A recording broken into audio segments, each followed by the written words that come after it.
on, everybody? Happy Friday. Hope everyone's had a great week. Second episode of Dale That Rock Guy. Thank you so much for tuning in. So you might have noticed the scenery is a little bit different around than typical Colorado where we're from. So we had to come out to Arizona this week, end of the week. We actually had a funeral to go to, and that's going to be kind of part of the episode. I thought it was fitting to do that. So we had an uncle die, and for people that's followed That Rock Guy, you've kind of known that I've talked about our uncle that's been in the family, Uncle Paul, and he was a gold miner in the family. He taught me everything I knew about rock hunting, how to get lost up in the mountains, what to look for, just a little bit of everything. And it's kind of cool. So we're just going to kind of talk about that for this episode, and as we just kind of take a walk, and we'll show you the sunset at the end, because the sunset's beautiful in Arizona. If you've never seen an Arizona sunset, gotta get out here, gotta come check it out. But speaking about my uncle, he kind of heard a little bit bits and pieces of it, but it's so cool because I always loved Arizona. I always loved coming out here because it's like, you know, the middle of nowhere. There's not a lot of people out here, and there's so many cool rocks to find, right?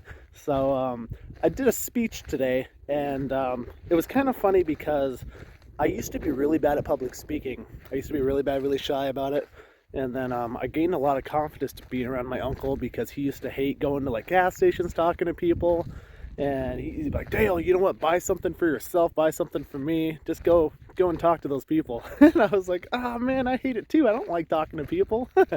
I was always that nervous kid. But it's unbelievable now. You know, I do my sales, I do these videos, of course, on here, and you meet so many rad people along the years.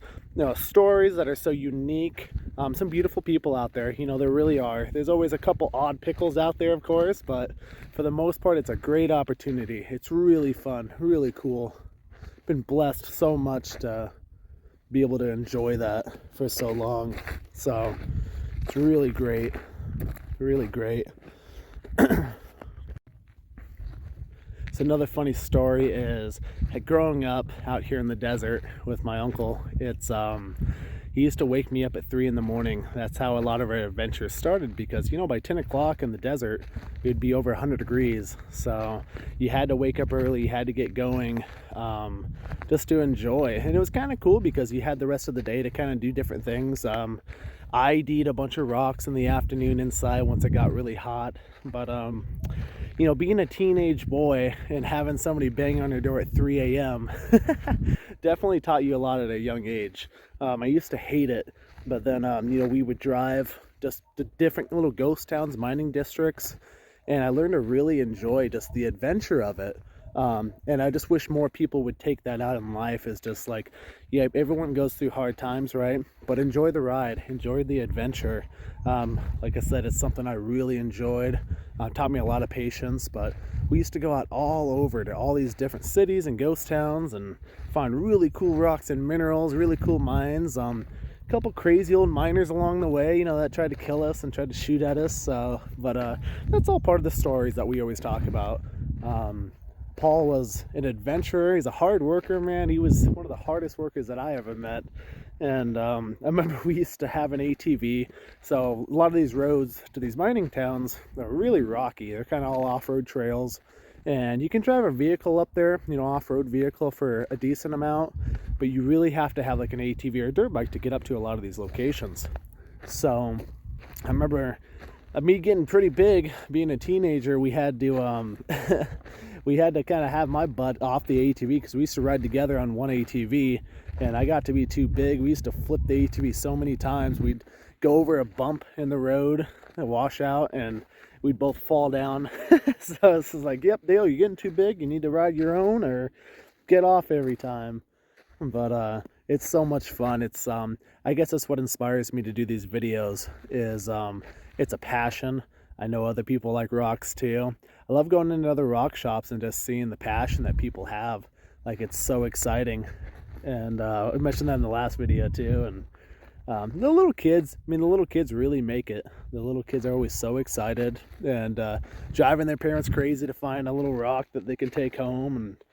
And it's so cool, so fun. But I'm doing a quick video today just because of the ceremony that took up you know, as you would imagine, most of the day. But I wanted to do a video, be a man of my word and keep a video every Friday. But the next couple days, I'm with my brother. We came out here, and he's a big Indian artifact guy. He loves arrowheads, spear points, all that good stuff. And he's got an eye for it, man. Like, we used to go out when we were younger with Paul, and he used to find stuff in like 20 minutes, man. And I would be out there and be like, dude, I can't find anything. I'd be looking down on the ground. I'd be like, I don't see anything. You'd find little chips, and a lot of this material would be like obsidian or jasper, because a lot of those minerals are really good to carve. And so the Indians would use those, and they're really sharp once you make tools out of them. They're nice serrated edges that you can make when they carve it with stone. And yeah, that was his thing. And it's got a passion for it, and we all it's kind of cool to think about how we all grew up. You know, everybody kind of went to their own path. You know, I went to the mineral side of it. My brother went to like the Indian artifact side, and my uncle was the gold miner in the family. So that was so cool to, we all enjoyed the whole process of everything, but everyone kind of did their own thing. And that's what's the beautiful thing about it. You know, it's life, right? It's, you get to be out in God's country and enjoy all of that. But the video, we're going to be mining. We're going to go rock hunting. So I'm really excited for that. We're going to go rock hunting. I'm thinking, I don't want to give too much information out, but I'm thinking more like a galena, fluorite. There's a couple mines that's fairly close to here, and I think that'd be really cool to go do. We spent a lot of time in our childhood going up to those mines. Not too far. We'll probably like kind of show you. That's kind of some of the mountain ranges. So that mountain range is kind of down towards the bottom, kind of down over there, that we used to go to. So they had a lot of the galena and the fluorite, pyrite. And you kind of see that beautiful sunset. That's why I wanted to show you guys this. It's just such a blessing to be able to show you guys this and to be able to share it. But yeah, I want to do a rock hunting video. I know we had said that in our last video. We want to actually show people what to look for and show people why we love this. And hopefully other people love it as much as we do, because it's been a lot of fun. And I'll be able to interview my brother, and he can kind of give you the inside scoop of how he thinks about things, how he looks at rocks, and everything like that, because he does have somewhat of a passion for rocks. You gotta kind of, when you're looking at Indian artifacts, considering they're made out of rocks a lot of the times. So thank you so much, guys. I'm just gonna leave you with this sunset for a little bit, and we will catch you here soon.